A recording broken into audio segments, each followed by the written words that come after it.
बिस्मिल्लाहिर्रहमानिर्रहीम। अस्सलाम वालेकुम नाज़रीन, सुनो पॉडकास्ट में खुशामदीद। मैं हूं यासिर रशीद। नाज़रीन, पाकिस्तान के अंदर इस्लामाबाद में मुज़ाकरात होने जा रहे हैं। किन के माबैन जो एक दूसरे की शक्लें देखना पसंद नहीं कर रहे थे, जो एक दूसरे पे हमलावर थे, जो एक रियासत और उसकी तहजीब और उसकी सकाफत को मिटाना चाहता था और दूसरी अज़्म की अलामत बनी बैठी थी, वो एक मेज़ के ऊपर बैठने वाले हैं इस्लामाबाद के अंदर। लेकिन जब वो एक मेज़ के ऊपर बैठेंगे तो टर्म्स एंड कंडीशंस जिनके बारे में इबहाम पाया जा रहा है, गुज़श्ता कुछ दिनों में बहुत से एतराज़ात उठाए गए। कल रात गए भी लबनान के हवाले से एतराज़ात ईरान के अंदर मौजूद थे और ईरान ने यह कहा कि हम अपना डेलीगेशन तो भेज रहे हैं, लेकिन लबनान इस जंग बंदी के दायरा कार के अंदर शामिल था और उसे होना चाहिए। अब इस ज़िमन के अंदर अमेरिका के जो वफूद में शामिल लोग हैं, उनकी आरा क्या होंगी, टर्म्स एंड कंडीशंस क्या तय पाएंगी और खत्ते में बेचैनी जिस हद तक बढ़ चुकी थी उसका खात्मा आने वाले दिनों के अंदर क्या होगा। और बिलखुसूस इजराइल की अगर सूरत हाल देखें, इजराइल कहता है लबनान इसके अंदर इंक्लूड नहीं था। इजराइल लबनान के ऊपर हमले कर रहा है, हिजबुल्लाह ने भी वापसी स्ट्राइक की है। तो मौजूदा मंजरनामे में अगर ये एक महाज खुला रहता है तो फिर खत्ते के अंदर जो बदमनी थी, जो जंग थी, उसका खात्मा मुकम्मल तौर पर कैसे हो सकेगा। वो टर्म्स एंड कंडीशंस जो टेबल के ऊपर रखनी है कि स्टेट ऑफ हार्मुज से किस तरीके से जहाज गुजारे जाएंगे, टोल टैक्स आया अदा किया जाएगा या नहीं किया जाएगा, और अगर अदा किया जाना है तो उसका दायरा कार किस हद तक वसी होगा, और इस ज़िमन के अंदर इतलात क्या है और खदशात क्या है, इस पूरे मंजरनामे पे बात करेंगे। और साथ ही साथ दुनिया के अंदर पाकिस्तान के हवाले से जो राय पाई जा रही है, इस जंग के हवाले से जो राय पाई जा रही है, अमेरिका की साख, अमेरिका के तशख्खुस, अमेरिका की फ़ज़ाई सलामती और फ़ज़ाई जो बरतरी थी, उसके जो दावे थे वो किस हद तक मलियामेट हुए हैं। मिड टर्म इलेक्शन में डोनाल्ड ट्रंप की कारकर्दगी किस हद तक सबूताज हो सकती है, और बेंजामिन नेतन्याहू पे फिर से खुलने वाला मुकदमा वो क्या समत तय करेगा। इसी मंजरनामे में बात करेंगे। ऑस्ट्रेलिया में मुकीम माहिर बैनुल-अक़वामी उमूर हसन हाशमी पीरज़ादा ने हमें ज्वाइन किया है। हसन साहब, बहुत शुक्रिया आपके वक्त का। हसन साहब, मेरा सबसे पहला सवाल ये है कि इस्लामाबाद में जो इस्लामाबाद अकॉर्ड होने जा रहा है, इसके पाया तकमील तक पहुंचने के चांसेस कितने हैं, वे आउट कितना है? बहुत शुक्रिया यासर आपके इनवाइट का। मैं देखता हूँ कि इसके जो डील के जो चांसेस हैं to come on to a permanent agreement वो काफ़ी ज़्यादा हैं।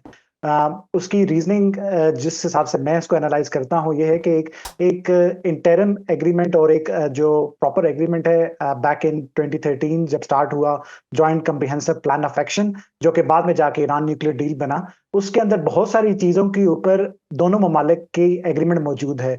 और उसी का तसलसल जो बाद में ट्रम्प एडमिनिस्ट्रेशन ने उसको रिवोक किया, लेकिन जो लास्ट 3 राउंड्स जो है वो ओमान एंड उसके बाद रोम एंड जनीवा के अंदर जो हुए हैं, तो बहुत जो मौके मौजूद हैं, बहुत सारी चीजें हैं जो स्मूथन आउट हो चुकी हैं बिटवीन दोज टू एडमिनिस्ट्रेशन। अब इन चीजों के ऊपर जो एक उनको एक हैवीवेट कंसेंट चाहिए थी और एक लीडर चाहिए था जो आके इन चीजों के ऊपर एक हामी भर सके, वो जेडी वेंस हैं। बिकॉज वो जो है वो जेरेड कुशनर और स्टीव विटनर के ऊपर जो है वो एतबार ईरानियंस खो चुके थे इस जंग के बाद। तो आई थिंक सो जब जेडी वेंस आएंगे और वो as a vice president of कथा कलामी के लिए माजरत जो चाहता अपना हूं, एक मैंडेट साथ लाएंगे। आप कह रहे हैं कि एक ड्राफ्ट पहले से तैयार है और उसी पे अमल दरामद जो है वो अब होना है, कुछ चीजें रहती हैं। लेकिन जब बातचीत ओमान के अंदर हो रही थी तब मंजरनामा और था। तब ना तो सुप्रीम लीडर जो थे वो असैसिनेट हुए थे, ना 1.25 लाख से जायद इमारतें जो थीं वो डिसमेंटल हुई थीं, ना उनके शहरी इंफ्रास्ट्रक्चर को निशाना बनाया गया था, ना टॉप टीयर लीडरशिप गायब हुई थी, ना अली लारेजानी जो थे उनका जहन बंद हुआ था, ना ही पासदाराने इनकलाब के जो टॉप कमांडर्स थे वो असैसिनेट हुए थे, ना ही लबनान वाला ये मंजरनामा था। तो आप क्या समझते हैं कि कुछ चीजें तब्दील हुई होंगी, या फिर आप यही समझते हैं कि जो पुराना ही तसलसल है, इतनी कुर्बानियों के बाद भी वही जो चीज है उसकी हतमी शक्ल सामने आनी? आपने बिल्कुल सही जो है वो उसका हाथा किया है। इसके अंदर ऑब्वियसली ईरान जो है वो अब बहुत और चीजें भी सिक्योर करने की कोशिश करेगा।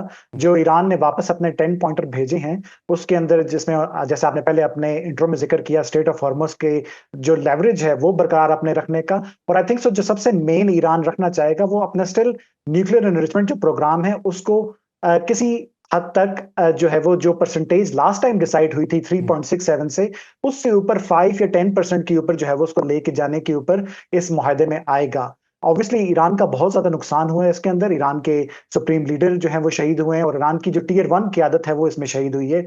हजारों इंसानों का खून गया है ईरान में, लबनान में।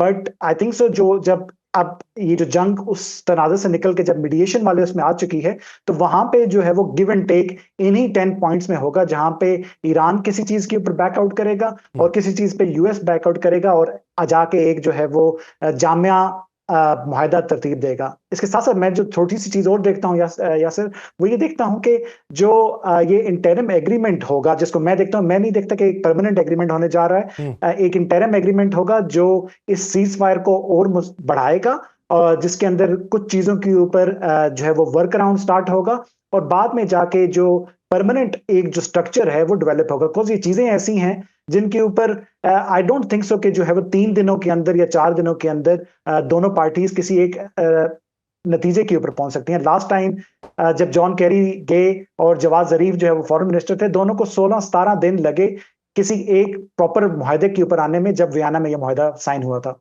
अच्छा, ये आप कह रहे हैं कि इंटरम होगा, तो इंटरम का दायरा कार या उसका टाइम पीरियड, टाइम कैप कब तक होगा? 1 माह, 15 दिन, 2 माह या इससे भी ज्यादा लंबा? आई थिंक सो इस दफा जो है वो ये मुआहदा क्यों ये एक जंग के बाद हो रहा है। ये उस तरह नहीं हो रहा जिस तरह 2013 में जब विलियम बर्न्स और जैक सलीवान जो थे, जिन्होंने एक स्टार्ट किया था ईरानियंस के साथ बैक इन 2013, और बाद में हसन रूहानी आए और उन्होंने इस मुआहदे के ऊपर जो है वो सही तौर के ऊपर ईरानी साइड से एक जो एक यस था वो शो किया from the higher level of Iran. तो आई थिंक सो इस दफा ये चीज जल्दी होगी, बिकॉज इसके पीछे एक जंग है, लोगों की जो दुनिया की नजरें हैं वो इसके ऊपर मरकूज हैं और दुनिया जो है वो मुतहम्मल नहीं हो सकती जो इकोनॉमिक टर्मोइल इसकी वजह से जो है वो मुसलसल आ रहा है। तो आई थिंक सो ये जो है वो चीजें थोड़ी सी जल्दी होंगी, ना कि जो है वो लंबी चलेंगी। आई थिंक सो 2-3 महीने के अंदर जो है वो मुसलसल मुलाकातों में कोई ना कोई एक मुआहदा ऐसा आ जाएगा जो परमानेंट, जिसके ऊपर दोनों पार्टीज एग्री हो सकेंगी। अच्छा, मुझे एक चीज बताइए, मैं 2-3 दिनों से मुख्तलिफ लोगों की आरा जो है वो इसके ऊपर ले रहा हूं, वो ये कि स्टीव विटकॉफ और जेरेड कुशनर जो हैं उनके ऊपर एतमाद ईरानियों को नहीं रहा, और सुप्रीम लीडर ने भी जब लास्ट टाइम ये मुआहिदा हुआ था और उस मुआहिदे की कोई शक्ल नहीं निकल पा रही थी, तो उस वक्त भी उन्होंने कहा था कि हम डसे हुए हैं इनके और हम मुस्तकबिल के अंदर भी मोहताज चलेंगे, लेकिन हम एक दुनिया को पैगाम देने के लिए कि हम एक पुरअमन रियासत हैं, हम जंग नहीं चाहते, तो हम इनके साथ मुआहिदा कर रहे हैं। अब जेडी वेंस को इसके अंदर शामिल किया गया है। जेडी वो है जो 38-39 दिनों में कहीं नजर नहीं आए। जेडी वो थे जिन्हें ईरान के ऊपर हमला करने के हवाले से जो पहली मीटिंग थी उसका भी हिस्सा नहीं बनाया गया था। जेडी वो है जिनकी ट्वीट सिर्फ मंजर आम पे आती रही, और जेडी वही है, ये मैं बारहा जिक्र कर चुका हूं, कि जिन्होंने ट्रंप का साथ इसलिए दिया था, उनका अपना बयान है कि ट्रंप हमारे बच्चे जो है वो किसी जंग के अंदर नहीं मरवाएगा। अब ट्रंप ने जंग मुसल्लत कर दी, इजराइल का साथ दिया, अंदरूनी तौर पर मुखालिफत है, तो ट्रंप उन दो शख्सियात के साथ जेडी को अब क्यों भेज रहे हैं? अपनी फेस सेविंग के लिए, या फिर जेडी के नजरियात तब्दील हो चुके हैं, या फिर अमेरिका की पॉलिसी तब्दील हो चुकी है? आई थिंक सो ट्रंप की पॉलिसी जो है वो चेंज हुई है। ट्रंप इस जंग से निकलना चाहते हैं और ट्रंप ऑब्वियसली, जैसे आपने जिक्र किया है कि स्टीव विटकॉफ और जेरेड कुशनर के ऊपर ईरानी अपना ट्रस्ट खो चुके हैं, तो जो जेडी वेंस है वो उस ट्रस्ट डेफिसिट को दूर करने के लिए आएंगे। अगर आप थोड़ा सा इस वॉर के अंदर देखें तो जो मुसलसल रिपोर्टिंग होती रही है, वो 2 रिपोर्टिंग ये भी हुई है कि जो जेडी वेंस हैं उन्होंने जो है वो ट्रंप की इस वॉर की इनसाइड में जो उनकी अपनी जो किचन कैबिनेट है उसके अंदर उन्होंने इस चीज की मुखालफत की कि हमें एग्रेशन में नहीं जाना चाहिए। दूसरा, उनकी एक जो टेलीफोनिक कॉल है नेतन्याहू के साथ, उसका बहुत चर्चा रहा था, जिसके अंदर उन्होंने इस जंग के ऊपर जो है वो इसराइल के जो इक़दामात हैं उसके ऊपर जो है वो उससे बात की थी। तो ये 2 बातें जेडी वेंस को, आई थिंक सो ईरानी जिस वजह से इस चीज के ऊपर एग्री भी हुए हैं, वो इस वजह से हुए हैं कि जेडी वेंस ने ये 2-3 ऐसी चीजें इन लास्ट 2-3 हफ्तों में की हैं जिसकी वजह से ईरान जो है वो उनके ऊपर जो है वो ट्रस्ट करता है। ऑल्सो ट्रंप की ये सेकेंड टर्म है, जेडी वेंस जो है वो 41-42 ईयर्स के हैं, तो he is looking as well कि वो इस पीस डील के ब्रोकर के बाद अपने आप को as a next presidential candidate के ऊपर जो है वो सिक्योर कर सकें, बिकॉज ये हिस्ट्री मेकिंग जो है वो एक एग्रीमेंट होने जा रहा है। तो इसके अंदर उनका आना और अपने एज अ पीस के तौर के ऊपर अपने आप को एज अ पीस कोऑर्डिनेटर के तौर के ऊपर अपने आप को शो करना और इस सारे मार्के को जीतना, उनकी अपनी जो सियासी जो कदोकामत है अमेरिका के अंदर, उसको भी बहुत ज्यादा बढ़ाएगा। अच्छा, अमूमन हम देखते हैं कि जब कोई इस तरह की जंगबंदी के मुज़ाकरात हो रहे हों तो वहाँ पे हमें इंटेलिजेंस चीफ दिखाई देते हैं, हमें आर्मी चीफ दिखाई देते हैं, मिलिट्री के लोग दिखाई देते हैं, कैबिनेट के लोग दिखाई देते हैं, प्रेसिडेंट दिखाई देते हैं, प्राइम मिनिस्टर दिखाई देते हैं। लेकिन यहाँ पे अमेरिका की तरफ से जेडी अब की बार आ रहे हैं, इससे पहले नहीं आए। वो जो दो शख्सियात हैं, ना तो वो इलेक्टेबल हैं, ना वो कांग्रेस को जवाबदेह हैं। एक जो है मईशतदान कह लें या सरमायाकार कह लें या बड़ा बिजनेसमैन कह लें, दूसरा जो है वो ट्रंप का करीबी इत्तेहादी और एक अलग से सोच रखने वाला या दरमियान में ताल्लुकात को बेहतर करने वाला मिडल ईस्ट के कंट्रीज के साथ। तो ये जो एक अलग कल्चर अब से पनप रहा है, इसके मुस्तकबिल के ऊपर असरात क्या होंगे? मैं यहाँ से इनको इस तरह देखता हूँ कि जो जेडी वेंस सॉरी दी स्टीव कुशनर और जो स्टीव विटकॉफ जेरेड कुशनर और जो स्टीव विटकॉफ हैं, जेरेड कुशनर का होना जो है वो ट्रम्प की इनर फैमिली में है और उनके कॉन्फिडेंट हैं। आप जब हसन रूहानी जब प्रेसिडेंट थे और ईरानी साइड से जब ये मुआहदा तय पा रहा था, तो उस वक्त हसन रूहानी के भाई हैं हुसैन फरदून, वो उस वक्त उस मुआहदे के अंदर शामिल थे और वो उन सारे मुज़ाकरात का हिस्सा रहे थे। हालांकि जवाद ज़रीफ जो फेस थे और जो आपके जो ईरानी फॉरेन मिनिस्टर हैं अब्बास अगराची, वो लेकिन हसन रूहानी के भाई जो थे वो सिस्टम का हिस्सा तो थे, लेकिन यहां पे जेरेड कुशनर सिस्टम का हिस्सा नहीं है। जो सिस्टम का हिस्सा नहीं है और लेकिन सिस्टम की जो एक एस्टैब्लिशमेंट है, जो एक बैक चैनल जो चीजों को चलाती है, उसका हिस्सा वो जरूर हैं। ऑल्सो वो हैं, जेरेड कुशनर वो है जिसके जो इसराइल के साथ जो ताल्लुकात हैं वो उस नौयत के हैं कि जब नेतन्याहू जब अपनी प्राइम मिनिस्टरशिप से पहले जो है वो जाते थे न्यूयॉर्क, तो वो उनके घर में रहते थे, कुशनर के वालिद के घर में। सो एक उनकी एक पर्सनल रिलेशनशिप है जो है वो नेतन्याहू के साथ। तो इस वजह से जब हम देख रहे हैं कि इसराइल इसके अंदर जो है वो एज अ नुमाइंदा के तौर के ऊपर शामिल नहीं है, तो ये वो लिंक है जो वापस जाके इसराइल के साथ जुड़ता है। इसलिए उनका होना उसके अंदर जरूरी है, बिकॉज इसराइल भी इसकी एक पार्टी है, क्योंकि जिस मुआहदे के ऊपर जो यूएस आएगा उसके ऊपर इसराइल को आना भी जो है वो जरूरी है, और इसराइल अपना नुमाइंदा जेरेड कुशनर को एज अ सोच के ऊपर इस मुआहदे के अंदर रखता है। अच्छा, एक चीज़ और बताइए कि अभी ईरान को अगर देखें तो ईरान ने बहुत सख्त बयानात दिए लबनान के हवाले से। मोहम्मद बाकिर कालिबाफ ने प्राइम मिनिस्टर ऑफ पाकिस्तान मियां मोहम्मद शहबाज शरीफ का ट्वीट रीट्वीट किया, उसका स्क्रीनशॉट लगाया 2 बार और कहा कि वक्त गुजर रहा है। उसके अंदर इशारा वही था कि इस दायरा कार में लबनान शामिल था। अब लबनान पे फिर से स्ट्राइक इजराइल करने की तैयारियों में है, कुछ स्ट्राइक्स फिर से की हैं। लबनान से हिजबुल्लाह ने वापसी जो है वो हमले किए हैं। इस ज़िमन में वो जो वफ्द आ रहा है ईरान का, वो किस हद तक खुशदिली से आएगा पाकिस्तान में या किस हद तक इबहाम से आएगा? बेशक जो है वो ईरानी जो वक्त आएगा उसके तहफ़्फ़ुज़ात मौजूद होंगे, बिकॉज ईरान इस मुआहदे के अंदर या इस सीज़ फायर के अंदर इसी वजह से आया था कि ये जो सीज़ फायर है ये हर जगह पे होगा, साइमल्टेनियसली जो है वो हर जगह पे ये किया जाएगा। इसराइल की नजरिए से इसराइल इसको एज अ लास्ट अपॉर्चुनिटी के ऊपर देख रहे हैं। उन्होंने जो ये ऑपरेशन लॉन्च किया जिसका नाम उन्होंने इटर्नल डार्कनेस रखा, उसके अंदर उन्होंने जितने वो अपने तौर के ऊपर स्ट्रेटेजिक टारगेट्स वो अपने अचीव करना चाहते थे, उन्होंने वो करने की कोशिश की। हालांकि उसके अंदर जो मासूम लोग हैं वो शहीद हुए हैं, और जो सेक्रेटरी जनरल हैं उनके हिजबुल्लाह के, उनके जो नेफ्यू हैं वो भी इसके अंदर जो है वो शहीद हुए हैं। तो उन्होंने स्ट्रेटेजिक टारगेट्स को अचीव करने की कोशिश की है इस सारे जो है वो टाइम पीरियड में, और बिकॉज उनको पता है कि जो ये जंग है ये अब मुआहदे की तरफ बढ़ रही है और इससे जितने वो मफाद वो हासिल कर सकते हैं वो करेंगे। बट आई मस्ट से कि प्राइम मिनिस्टर शहबाज शरीफ ने बहुत जो है वो अक्लमंदाना तौर के ऊपर जो है वो अपने लेबनीज काउंटर पार्ट को एंगेज किया, यूएस को एंगेज किया। और आपने देखा होगा कि जो है वो ये न्यूज जो है वो इस्राइली मीडिया के अंदर रिपोर्ट हुई कि जो प्रेसिडेंट ट्रंप है उन्होंने नेतन्याहू को फोन किया और रिस्ट्रेंट शो करने का किया जो है वो कहा। हालांकि अभी भी हम छोटी मोटी स्कर्मिशेस अभी भी देख रहे हैं, लेकिन उसके बाद जो है वो नेतन्याहू को आके एक पैगाम देना पड़ा कि अपनी जो डोमेस्टिक ऑडियंस है उसको तो उसने जो है वो पोस्ट से ये देना था कि हम लोग स्टिल लबनान के ऊपर करेंगे, बट उसने साथ कहा कि हम एक एंगेजमेंट करेंगे। मैं अपनी कैबिनेट को कहा है कि हम डायरेक्टली जो है वो लेबनीज गवर्नमेंट के साथ एंगेज होंगे। अब वो कितना जो है वो देर पा हल होता है ये देखने से ताल्लुक रखेगा, बिकॉज उसके अंदर हिजबुल्लाह भी एक पार्टी है जिसको उस मुआहदे के अंदर शामिल नहीं किया गया। वो तो मुआहिदा जो उसने बेंजामिन नेतन्याहू ने अपनी कैबिनेट को कहा है, वो तो कहा ही है कि लबनान हुकूमत से हिजबुल्लाह के खिलाफ मुआहिदा किया जाएगा। तो हिजबुल्लाह तो ऑब्वियसली उसकी पार्टी नहीं होगी। तो लबनान हुकूमत काउंटर कितना हिजबुल्लाह को कर सकती है?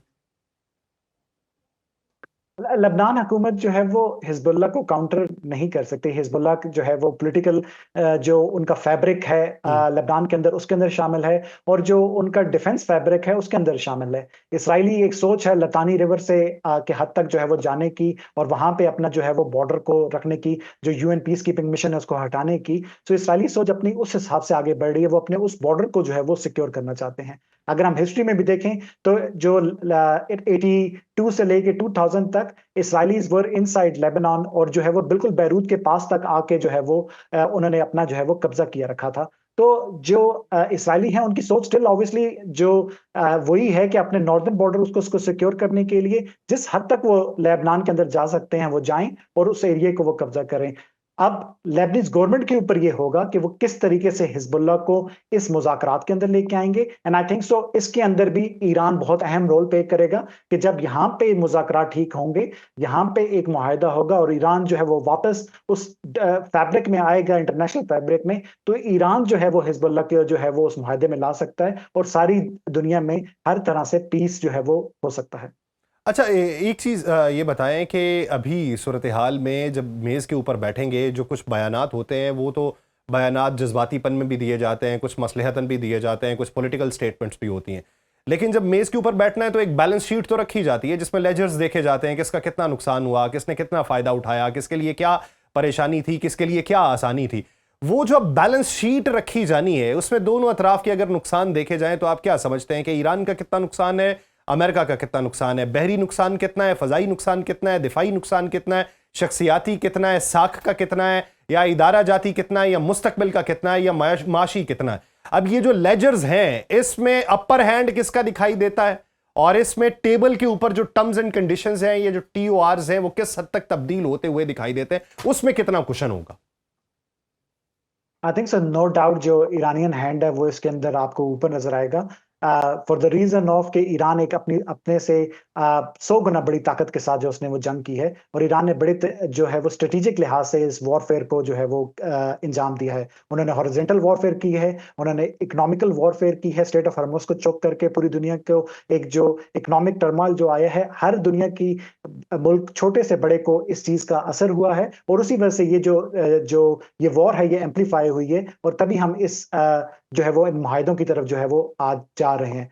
जब ये लेजर की बात आएगी इकोनॉमिक लिहाज से, वहां पे देखने की बात आएगी कि जो दोनों पार्टीज हैं वो किस जगह पे जाके एग्री करती हैं। ईरान चाहता है कि ईरान की स्टेट ऑफ हॉर्मुज के ऊपर जो कोऑर्डिनेशन है वो उनकी आर्म्ड फोर्सेस के होते हुए बरकरार रहे, वहां पे जिसका इंट्रो में आपने जिक्र किया कि टोल हो, और आई थिंक सो उसी से वो अपनी जो रिकवरी है वो चाहते हैं कि $2 मिलियन पर शिप जो है वो लिया जाए, और जो उनके जीडीपी का 20% सालाना बनता है, जिससे वो अपनी वो रिकवरी करें। लेकिन देखने में क्या आएगा, कॉज ये एक जो है वो नेचुरल वाटरवे है, ये मैन मेड वाटरवे नहीं है, तो इसके ऊपर जो है वो कन्वेंशंस हैं। अब यूएस और ईरान इसके ऊपर कितना फ्रेमवर्क के ऊपर एग्री करते हैं ये देखने से ताल्लुक होगा, लेकिन आई थिंक सो यही वो जगह है जहां से ईरान अपनी इकोनॉमिक जो कंपनसेशन है वो ले सकेगा।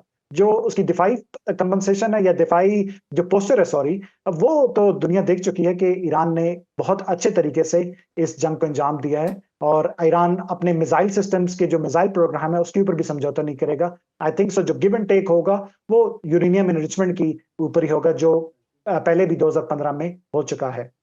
अच्छा, अब जो मौजूदा मंजरनामा है उसमें पाकिस्तान की जो काविशें हैं, इस ज़मन के अंदर हमें ये मालूम पड़ता है कि प्राइम मिनिस्टर ऑफ पाकिस्तान से बेशुमार ममालिक के उनके हम मनसबों ने बातचीत की, सदूर ने बातचीत की, वज़राए ख़ारजा ने बातचीत की, सिफारतकारों ने बातचीत की और पाकिस्तान के इक़दाम को सराहा।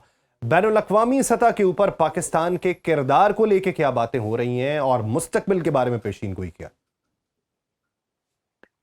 आई थिंक सो पाकिस्तान जो है वो इस क्रिटिकल जंक्चर के अंदर जो है वो पाकिस्तान जो है एज अ मीडिएटर लीडर बन के सामने आया है। आई थिंक सो पाकिस्तान ने जो मीडिएशन के डायनामिक्स हैं हमारे एरिया के अंदर, हमारे रीजन के अंदर, वो टोटली चेंज कर दिए हैं। अब जो दुनिया जो नेक्स्ट किसी भी कॉन्फ्लिक्ट में देखेगी हमारे रीजन के अंदर, तो वो डेफिनेटली जो है वो पाकिस्तान को इस मीडिएशन के रोल पे देखेगी, बिकॉज सब पार्टीज ने अपनी जो है वो ट्राई कर चुके थे, and nobody was able to bring these two on the table, and Pakistan ने जो है वो ये एक मिरेकलसली जो है वो बड़ी जो है वो जांफिशानी से और बड़ी सेंसिटिव डिप्लोमेसी करके इन दोनों पार्टीज को टेबल के ऊपर लेके आए हैं। दुनिया इस वक्त जो है वो पाकिस्तान की बहुत ज्यादा तारीफ कर रही है।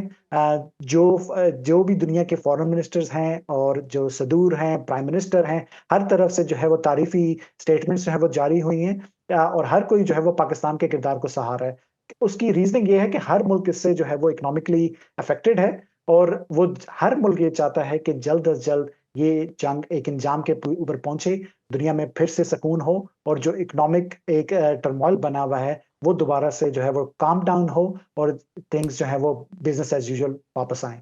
अच्छा, पाकिस्तान को कामयाबी तो मिली, पाकिस्तान की जय जयकार तो हो रही है, सताइश भी हो रही है, पाकिस्तान को मुस्तकबिल के अंदर जो है वो एक पोजीशन में बेहतरी का इम्कान भी दिखाई दे रहा है, लेकिन पाकिस्तान के लिए ये रिस्क फैक्टर कितना था? अगर ये नाकाम होता, अगर ये डायलॉग के लिए कोई वफ्द आने को तैयार ना होता, या कोई एक वफ्द आ चुका होता, या टर्म्स एंड कंडीशंस जो है वो तय हो के उससे खिलाफ वर्जी कर ली गई होती, और फिर एक साइड ये कहती कि हम नहीं आते, या पाकिस्तान ने हमारे लिए ऐसा किया, या पाकिस्तान ने हमको डॉज करवाया, या हमने पाकिस्तान पे उम्मीद लगाई थी और उसके नताइज अच्छे नहीं मिले, तो दुनिया तो इस वक्त सताइश देख रही है।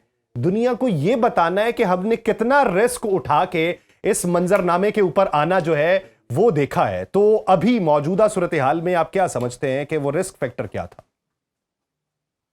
आई थिंक सो पाकिस्तान ने जो अपना सारा स्टेचर है वो एक तराजू के अंदर रखा है, और ये जो बेट थी इसके अंदर पाकिस्तान ने फुल अपनी जो है वो जो डिप्लोमेटिक जो उसकी विल है, जो पावर है, वो सारी इसके ऊपर बेट की, और पाकिस्तान इसके अंदर अल्हम्दुलिल्लाह जो है वो सरफरू है। पाकिस्तान के लिए जो नुकसान होना था वो ये था कि अगर ये जंग जारी रहती और इसके अंदर जो है वो जैसे अटैक्स हम सऊदीया के ऊपर देख रहे थे वो जारी रखते, जो पाकिस्तान ने बहुत अच्छी डिप्लोमेसी के साथ जो है वो सऊदीज ने रिस्ट्रेंट का मुजाहरा किया, और बाकी जीसीसी ने भी जो है वो रिस्ट्रेंट का मुजाहरा किया, और वो इसके अंदर इन्वॉल्व नहीं हुए। तो इसके अंदर पाकिस्तान की डिप्लोमेसी की जीत थी। अगर सऊदीया एक ऑफेंसिव के ऊपर जाता तो फिर पाकिस्तान उस स्ट्रेटेजिक मुआहदे के तहत जो है वो पाकिस्तान को उसके अंदर इन्वॉल्व होना पड़ता। तो पाकिस्तान नहीं चाहता था कि पाकिस्तान इस जो है वो जंग के अंदर कूदे। पाकिस्तान का जो बॉर्डर है अफगानिस्तान के साथ वो इस वक्त एक्टिव था, शुक्र है कि उसके ऊपर भी जो है वो बातचीत हो रही है और वो एक अच्छे तर्ज के ऊपर चल रही है। और जो पाकिस्तान का इंडिया वाला बॉर्डर है वो भी एक्टिव था। तो पाकिस्तान जो है वो एक और जंग के अंदर जो है वो कूदना नहीं चाहता था। एंड आई थिंक सो हमने बड़ी समझदारी का मुजाहरा किया, बड़ा रिस्ट्रेंट का मुजाहरा किया, और इसके अंदर जो खसूसी काविश है, जो ऑब्वियसली जो मेन किरदार हैं वो प्राइम मिनिस्टर शहबाज शरीफ, उनकी team Ishaq Dar, chief of defence forces Syed Asim Munir, और जो पाकिस्तान के नेशनल सिक्योरिटी एडवाइजर हैं आसिम मलिक, उन्होंने बड़ा अच्छा किरदार अदा किया है। जो बैक चैनल डिप्लोमेसी की है उन्होंने सऊदीज मिलिट्री के साथ, उन्होंने जो बैक चैनल डिप्लोमेसी ईरानी जो इंटेलिजेंस है उसके साथ की है, और चीजों को बहुत जो है वो जब वो चीजें बिगड़ रही थी उनको एक तरफ जो है वो अच्छे रुख की तरफ मोड़ा है। मौजूदा सूरत हाल के अंदर आप क्या देखते हैं कि जो मशरक़ वस्ता के अरब ममालिक हैं, जो इत्तहादी थे अमेरिका के, जिन्होंने $1 ट्रिलियन की इन्वेस्टमेंट के वादे किए, जो एक उनकी डिफेंस अम्ब्रेला के अंडर आते थे, और उन्होंने अब बहुत नुकसान भुगत लिया है कि दुबई एयरपोर्ट वीराने का मंजर पेश कर रहा है। आप बहरीन को देख लें, आप कुवैत को देख लें, आप कतर को देख लें, या दीगर जो ममालिक खित्ते में मौजूद हैं जो मुआशी हब समझे जाते थे, अब वहाँ पे जो वीरानी दिखाई दे रही है, ये जो ख़तरे के बादल दिखाई दे रहे हैं, उनकी सिफारती पॉलिसी जो है या उनकी फॉरेन पॉलिसी जो है मुस्तकबिल करीब में किस हद तक तब्दील होना है? आई थिंक सो कैलकुलस चेंज हो गया है। आपने बिल्कुल सही जो है वो इसकी मंजरकशी की है। आई थिंक सो मैं पाकिस्तान को देख रहा हूँ कि पाकिस्तान इसके अंदर जो है वो हैविली इन्वॉल्व होगा अब स्ट्रेटेजिक मुआहदों में, बाकी जीसीसी कंट्रीज के साथ भी। तो वो देख चुके हैं कि हमने अमेरिका को अपने अड्डे दे के इस जंग के अंदर एक पार्टी के तौर के ऊपर लेके आए। हालांकि उन्होंने अपना रिस्ट्रेंट का मुजाहरा किया, लेकिन उनकी इकोनॉमी इससे बहुत बैडली इफेक्ट हुई है। तो जब एक कथासिस होगा और इसके ऊपर वो जब बैठेंगे, और जो कि वो कर भी रहे होंगे, और वो फ्यूचर को देखेंगे, उसके अंदर वो एक पैरेलल मांगेंगे, और वो पैरेलल जो है वो जो मीडिएटर है और जो पैरेलल पावर है जो इस चीज को अच्छे तरीके से मैनेज कर सकती है, वो पाकिस्तान होगा मेन तौर के ऊपर। और ऑब्वियसली चाइना एंड रशिया जो है वो बैक चैनल के ऊपर इन्वॉल्व होंगे। आपने ये भी देखा होगा कि जो सऊदीज हैं, Dubai, UAE sorry, and the Qataris, उन्होंने जो है वो यूक्रेन के साथ भी जो है वो बहुत सारे दिफाई मुआहदे किए हैं एंटी ड्रोन के। तो एक नई जो सिमत देखना जो है वो भी अरब ममालिक ने शुरू कर दी अपनी दिफाई ज़रूरियात के लिए, और ये पाकिस्तान के लिए भी अच्छा होगा, बिकॉज़ पाकिस्तान भी अपनी दिफाई जो एक्सपोर्ट्स हैं वो इन ममालिक के साथ कर सकेगा। लेकिन इन सब के साथ देखते हुए मैं ये देखता हूँ कि जो अमेरिकन स्ट्रेटेजिक प्रेजेंस है हम्म। वो फिर भी बरकरार रहेगी, बिकॉज़ उसके वो जो है वो काफ़ी डेकेड्स के ऊपर जो है वो इस चीज़ के ऊपर कोशिश हुई है।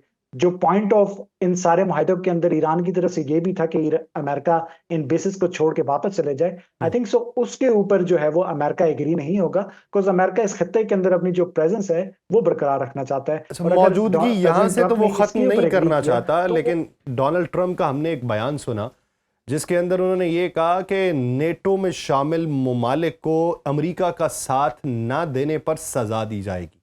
अब सजा क्या होगी? वहां से फौजी मौजूदगी का खात्मा हो सकता है, उनके साथ ताल्लुकात खत्म हो सकते हैं, उनके ऊपर टैरिफ आयद किया जा सकता है। तो ये जो सजा देने वाला बयान है, इसे हम पॉलिटिकल स्टेटमेंट समझें या फिर वाकयातन ये समझें कि अमेरिका ने इस जंग के अंदर बहुत कुछ खोया है, इसलिए वो एक ट्रेंड सेट करना चाहता है और उस ट्रेंड सेट में वो कुछ भी कर सकता है उन ममालिक के साथ? प्रेसिडेंट ट्रंप जो है वो अनप्रेडिक्टेबल हैं। हम्म। कई दफा वो अपनी बात करते हैं और उसके बाद जो है वो चिकन आउट कर जाते हैं। इसके ऊपर जो है वो उनके लिए वहां पे एक नाम भी दिया जाता है उनको। बट आई थिंक सो इस चीज के ऊपर जो है वो प्रेसिडेंट ट्रंप जो है वो स्ट्रॉन्ग पोस्टरिंग करेंगे, और इन ममालिक ने जिनको उनका साथ नहीं दिया, जिनके उन्होंने बार बार जो है वो अपने बयानात के अंदर जिनका जो है वो जिक्र किया, जैसे कि बरतानिया जिसने बाद में जो है वो अपनी बेस को किसी हद तक इस्तेमाल करने की दी, लेकिन उसके बाद भी कियर स्टारमर जब आज कल में आए हैं गल्फ कंट्रीज के विजिट के ऊपर, उन्होंने कहा है कि हमारी तरफ से जो है वो ऑफेंसिव जो है वो नहीं लॉन्च किए गए हमारी बेसिस के ऊपर से। तो उनको बड़े सख्त तरीके से आड़े हाथों में लिया है, और ऑस्ट्रेलियंस को बहुत सख्त आड़े हाथों में लिया है। तो काफी ममालिक हैं जिनको अमेरिका ने बहुत सख्त आड़े हाथों में लिया, और स्पेशली जो नेटो है उसको तो लिया है। तो अमेरिका जो है वो इसके अंदर से क्या नेटो के साथ जो है वो पुल आउट करेगा, या अपनी जो है वो जो डिससेटिस्फेक्शन है उसको मजीद तौर पे शो करेगा, ये आइंदा आने वाले महीने बताएंगे। बिकॉज अगेन ये दहाइयों के ऊपर जो एक मुआहदे हैं ये हुए हैं, इसके अंदर से निकलने के लिए ट्रंप को जो पॉलिटिकल कैपिटल है वो अपने अंदर जो है वो जो उधर अमेरिकन पॉलिटिक्स है उसके अंदर से वो चाहिए होगा। तो फिर क्या ऐसी सूरत में आप नेटो से विड्रॉल जो है अमेरिका का वो नहीं देख रहे? मैं अमेरिका का विड्रॉल नहीं देख रहा, बिकॉज अगेन ये जो है अब काफी कैलकुलेटेड मूव है, जिसके ऊपर जो है वो अमेरिका जो है वो नेटो के अंदर शामिल है, जो है अमेरिका जो है अमेरिकन जनरल जो है वो उसको कमांड करता है, और रशिया का जो खतरा है वो अमेरिका के लिए हर हालत में बरकरार है। प्रेसिडेंट ट्रम्प कई दफा कह चुके हैं कि हमें रशिया से खतरा नहीं, हम अपने एरिया के अंदर जो हमारे अपने मसाइल हैं उसको हम जो है वो पहले ठीक करना चाहते हैं। लेकिन जो रशियन इन्फ्लुएंस और जो Russian influence on to Europe है, वो अमेरिकन जो जो अमेरिकन जो इस्टेब्लिशमेंट है और जो अमेरिकन हुकूमत चलाते हैं असल में, वो कभी भी नहीं चाहेंगे कि रशिया जो है वो यूरोपियन बॉर्डर्स के अंदर जो है वो आगे से आगे आता रहे। तो उस स्ट्रेटेजिक पॉइंट ऑफ व्यू के ऊपर अमेरिका हमेशा जो है वो इसके ऊपर प्रेजेंट रहेगा मेरे हिसाब में। अच्छा, मेरा एक आखिरी सवाल, डोनाल्ड ट्रंप को मिड टर्म इलेक्शन में कितनी मुश्किलात हो सकती हैं या फिर कितनी आसानी हो सकती है, और बेंजामिन नेतन्याहू पे मुकदमात आने वाले दिनों में खुल सकते हैं या फिर उसके लिए एक फेस सेविंग हो चुकी है? प्रेसिडेंट ट्रम्प अगर इस मुआहदे के अंदर जो है वो कामयाबी हासिल कर लेते हैं और ये जंगबंदी हो जाती है, तो वो एक मार्केटियर हैं, तो वो इसको बहुत अच्छे तरीके से अपनी आवाम में सेल करेंगे। और जो हालांकि चीजें शायद अमेरिका के हक में बिल्कुल भी नहीं हुई, हम्म। बट वो इस जो कामयाबी को इतना वो सेल कर लेंगे कि वो अपने मिड टर्म इलेक्शन के अंदर जो है वो कामयाबी हासिल कर लेंगे। लेकिन बीबी नेतन्याहू के लिए ये बहुत सख्त टाइम है। जैसे ही इमरजेंसी उठी है, तो वहां पे संडे को दोबारा उनकी जो हीयरिंग्स है वो स्टार्ट है, और जैसा हम्म। कि आप जानते हैं कि इसराइल के अंदर जो वर्किंग पैटर्न है वो संडे टू थर्सडे चलता है, और फ्राइडे और सैटरडे उनका वीकेंड है। तो संडे से ही उनकी जो इन्वेस्टिगेशन जो है वो दोबारा फिर से स्टार्ट है, और उसके ऊपर जो ट्रंप हैं वो काफी दफा कह चुके हैं इसराइली प्रेसिडेंट को कि वो बीबी नेतन्याहू को पार्डन कर दें। लेकिन जो वहां की पॉलिटिक्स है वो बहुत स्ट्रांग है। जो ऑपोजिशन है याइर लपेद, वो उन्होंने काफ़ी बयान जो हैं वो नेतन्याहू के खिलाफ लास्ट 10 डेज़ में दिए हैं, जो कि ये शो कर रहा है कि उनकी जो डिससैटिस्फैक्शन है नेतन्याहू के साथ, वो काफ़ी बढ़ रही है। और अक्टूबर के अंदर वहाँ पे जो है वो इलेक्शन है। मैं देख रहा हूँ कि वहाँ के ऊपर जो है वो एक चेंज आएगा हम्म। इस जो है वो कमिंग इलेक्शन के अंदर अक्टूबर में। यानी बेंजामिन नेतन्याहू के लिए मुश्किलात हो सकती हैं। डोनाल्ड ट्रंप जो है वो अच्छा मार्केट कर सकते हैं इस मुज़ाकरात के नतीजे में जो भी चीज़ें सामने आए, और उसको अपने तशख़्ख़ुस की बहाली के लिए इस्तेमाल कर सकते हैं। बहुत शुक्रिया हसन हाशमी पीरज़ादा साहब इस हवाले से अपना वक्त देने के लिए। नाज़रीन, पॉडकास्ट का वक्त ख़त्म हुआ चाहता है, मुझे दीजिए इजाज़त। आपसे मुलाकात होगी किसी और एपिसोड और मेहमान के साथ। अपना बहुत सा ख्याल रखिएगा। अल्लाह ने के बाद।